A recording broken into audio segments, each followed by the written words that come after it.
This is the red zone, Ituri province, and the evidence of war is all around. The UN peacekeepers go past burned-out village after burned-out village, deserted by terrified people who fled for their lives. We joined a Uruguayan team who are investigating claims of a massacre in the village of Café. It's eerily quiet here, and the peacekeepers get to work quickly fortifying their position. Their unit's been attacked in this area before, so they know the dangers.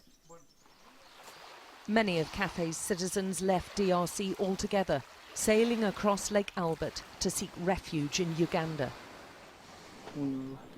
The peacekeepers get a tip-off that some of those killed may have been buried in shallow graves on the beach. The putrid smell of decomposing flesh means it doesn't take long. Here, there one. The size of the corpse suggests the victim could have been a child. There are other bodies. Yes, other more, okay? This is an area that has been the scene of a massacre, and these bodies keep on turning up sometime afterwards. We find one after the other, scattered around, buried on the beach, in bushes. This one is under a tree. We find 4 remains and body parts in just under 15 minutes. Alongside the marked graves, the numbers being killed in multiple conflicts across this huge country seem to be far more than estimated. This is the world's largest UN mission in a huge country with challenging terrain.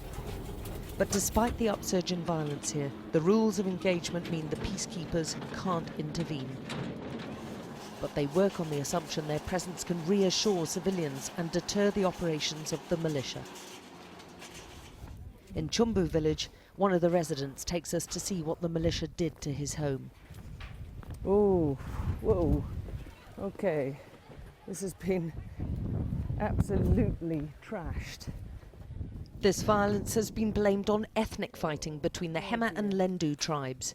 But in Chembu village, they were at pains to stress to us they live side by side. He's Hema and I'm Lendu. We want peace. We came to the market together. We both want to live in peace together, to go to the market together. There are mounting suspicions this unrest is being politically orchestrated. Villagers told the UN contingent we're with when they were attacked, Congolese soldiers known as FARDC just stood and watched. I suspect that FARDC is afraid from Lendus, or there are something else between them. Maybe working together. I try to confirm that. It's difficult. We find the nearest Congolese army camp to the village. The FARDC has a poor image at home and abroad. Their commander-in-chief is the deeply unpopular president, Joseph Kabila, who's under pressure to step down after exceeding his mandate by 15 months. The peacekeepers know the soldiers the president has absolute power over are very much feared throughout the country. Unsurprisingly, the camp captain insists they are not the problem. No, there's confusion. We're the FARDC. This fighting's between ethnic groups, between friends, even brothers, but we're always neutral. Whatever the truth, the violence affects the young most. A sick baby on the back of her sister catches our attention amongst a crowd of people who fled the fighting. 8-year-old Navita tells us she, her baby sister, and her 5-year-old brother have been surviving here on their own for 3 weeks.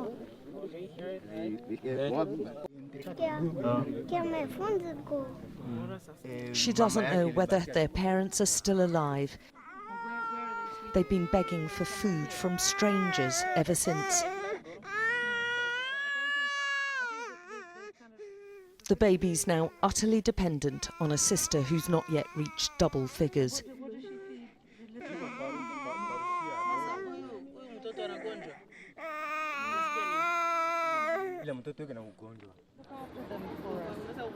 We try to give them our army rations.